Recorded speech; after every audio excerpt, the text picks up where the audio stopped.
I've often wondered why a major triad affects us in a neutral or semi-positive way, and why a minor triad affects us in a more sorrowful or sad way.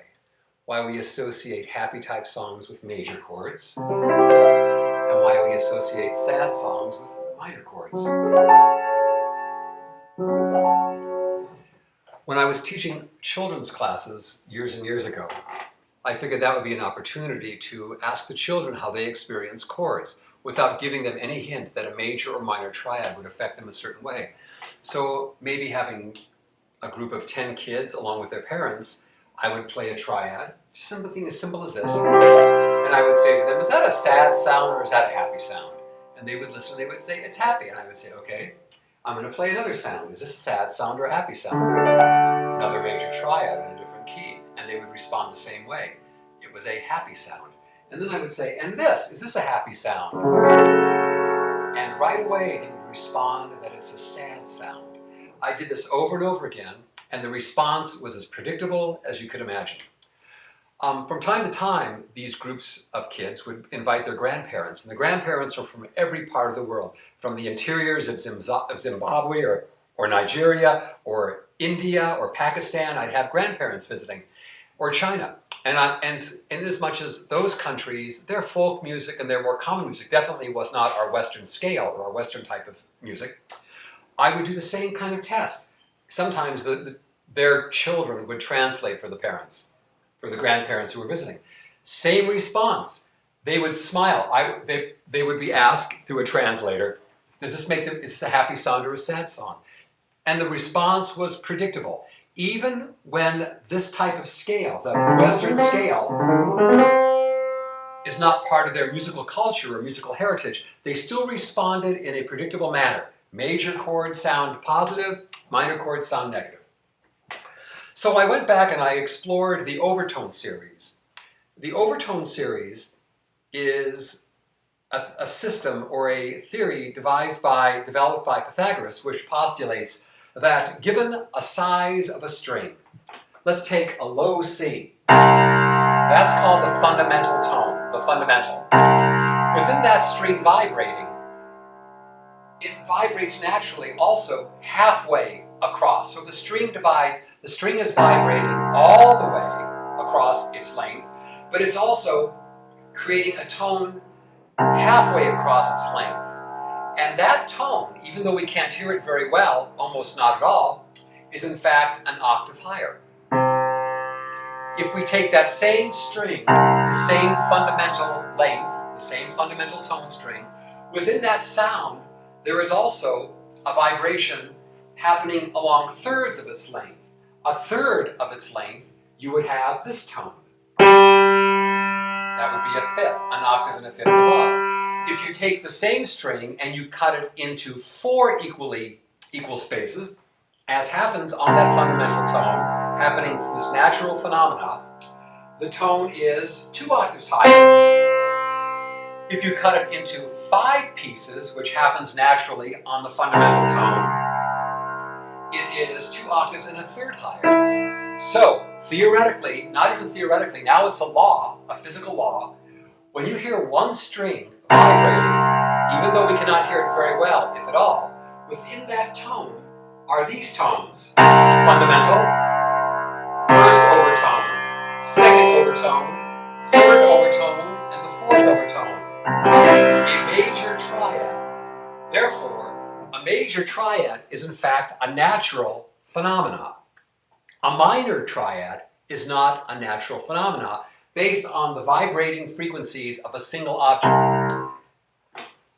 What this compelled me to believe then is the response we feel in major and minor chords is not at all cultural or ethnic, but it's in fact a part of our physiological development. There's no other explanation for it. I love that.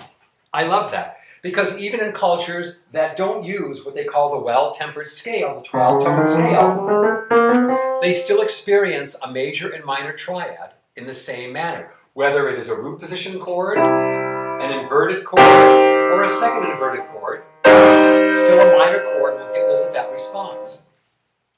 Now, within the overtone series, there is also an object called a sympathetic vibration, or what they call harmonic resonance. Harmonic resonance is when you play a fundamental tone, any object that is exactly 1/2 the size or 1/2 the mass of that object will automatically vibrate based on the harmonic series, which is any object a half will sound, any object a half size will sound this note. Any object a third the size, this note, a fourth the size, this note, etc.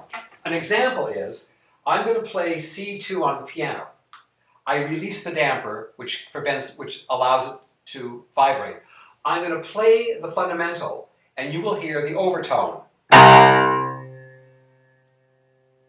That tone is this note. It wasn't struck, but through sympathetic vibration or harmonic resonance, it elicited a response. Oops. Now, if I play the G, this is the equivalent of a third the size of the fundamental. Listen. There is an octave and a fifth. Now, just for the fun of it, I'm going to play a note that is not part of that harmonic spectrum. Let's play an F sharp. I'm releasing the damper, which will allow that note to vibrate freely, and I'm going to play the fundamental low C. Nothing. I'm going to play a D. Nothing. I'm going to play 2 octaves C, the equivalent of the fundamental note divided into 4 equally spaced pieces. I hope you can hear it. There it is. But if I play a note that's unrelated to that harmonic series, for example, A flat, nothing. Again, the C above it, you can hear the tone. Now, what are the practical applications to this phenomenon? I'll leave us with one interesting event that occurred. In the late 60s, I believe, or the early 70s, Lockheed Aircraft designed a passenger jet called the L-1011. After a few months of flying, one day, a motor, while the plane was in flight, an engine fell off the pylon. The pylon being that huge bracket, that aerodynamic bracket that holds the jet engine in place. And then when they grounded the fleet of L-1011s, and they discovered stress fractures in almost all of the pylons. What they discovered, which is remarkable since they didn't take this into account when they designed the pylon, is that pylon was a proportional size of the engine tone, meaning when jet engines revolved and created a certain tone at a certain speed, it created a vibration or a tone that it produced a tone that created harmonic resonance, which affected the pylon being exactly 1/3 the mass of the jet engine. So that the pylon was in fact vibrating, and vibrating like a string on a piano was vibrating, and through that vibration, undue stress happened to the metal. So metal fatigue set in far earlier than they anticipated in the life of that pylon. That was a beautiful, such as it is, a beautiful example of what harmonic resonance can do. Objects around your room, if you play a certain note, if you go around the room, sometimes you'll hear just the slightest little buzz. Sometimes people think it's a problem in the piano. It's not. This means that there's an object within the room that is an exact proportion of that tone, of that 5-foot string, which elicits or produces the harmonic resonant or sympathetic vibration. When you think about it this way, perhaps every object in the universe is affected in one manner or another by these wave frequencies and the harmonic resonance caused by various cosmic events, caused by this universal or cosmic music. Perhaps in our evolution, our bodies, our development responds. We were developed through any myriad of possibilities. The sun, tide, gravity, and when you think about the harmonic spectrum, overtones, that also played a part in our development, i.e., we respond in a natural manner to a major triad. Thank you.